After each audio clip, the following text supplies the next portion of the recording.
The reasons that the central bank has given so far, which some of which you alluded to, like curbing, kidnapping or for security measures and all of that. What are your recommendations in terms of how the central bank or the authorities would have gone about this? Because everyone is saying the implementation isn't good at this point.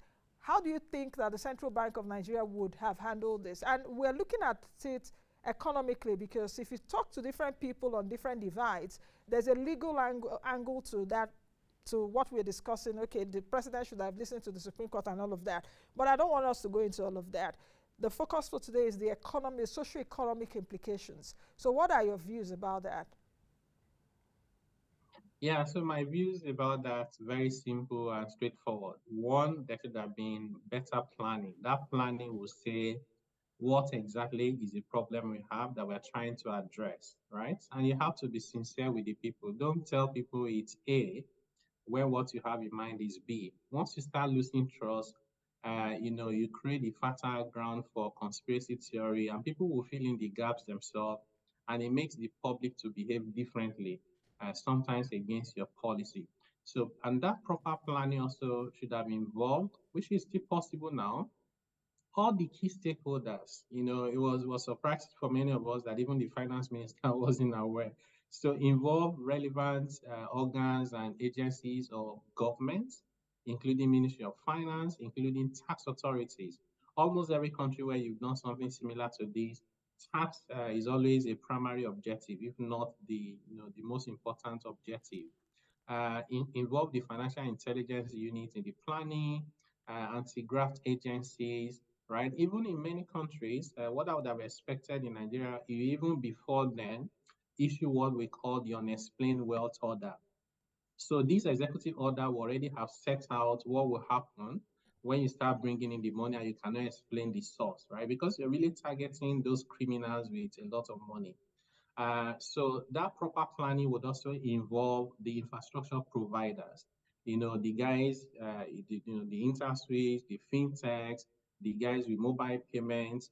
The telecommunication. Do you have the bandwidth? So ask everybody to tell you what they need and how much time they need to get those things ready. You don't need to give them the money. They'll make the investment if they know you're going to come up with this policy.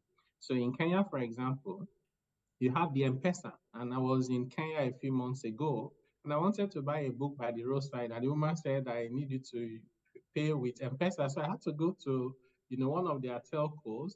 I could open M-Pesa without a bank account, right? You don't need a bank account, you don't need a smartphone. And M-Pesa works so seamlessly.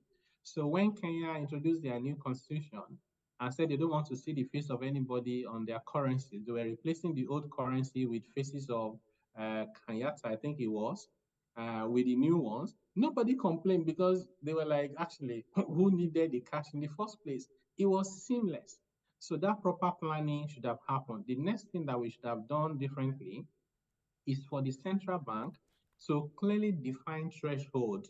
My view is that, based on even the NDIC report, that about 98% of bank accounts in Nigeria have 500,000 naira or less, right? Only about 2% of people who are within the banking system have more than 500,000.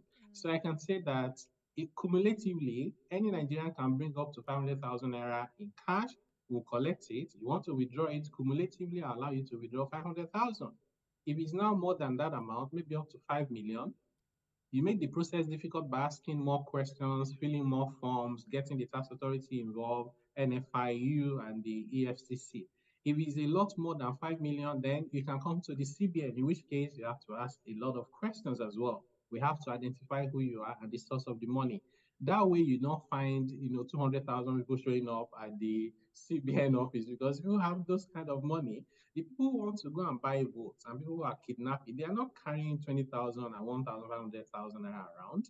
So you should have made it very easy for the most Nigerians with their legitimate hard-earned money to be able to go about their lives freely. And you should not withdraw 3 trillion from circulation and print 300 billion naira and just expect that everything will be fine. I also have my fundamental disagreement with the central bank saying that 80% of the currency in circulation is outside of the banking system. My question is, Where do you expect the money to be? You printed currency and you want it to be within the banking system. What would the person in the village use to do transaction? The transporter, the vulcanizer, the tips that you give to, security men greeting you, happy weekend on Monday. So all those money you spend are not within the banking system. Currency is not supposed to be within the banking system. That's why it's notes. So the strategy should have been planned well, involve everyone, have scenarios to protect the poor people. So you can take out the excuse from politicians who are now going to court pretending that they are trying, in my view, pretending that they are trying to queue behind the masses. You should have taken that excuse away from them so we can really focus on what indeed is government's objective for this redesigning.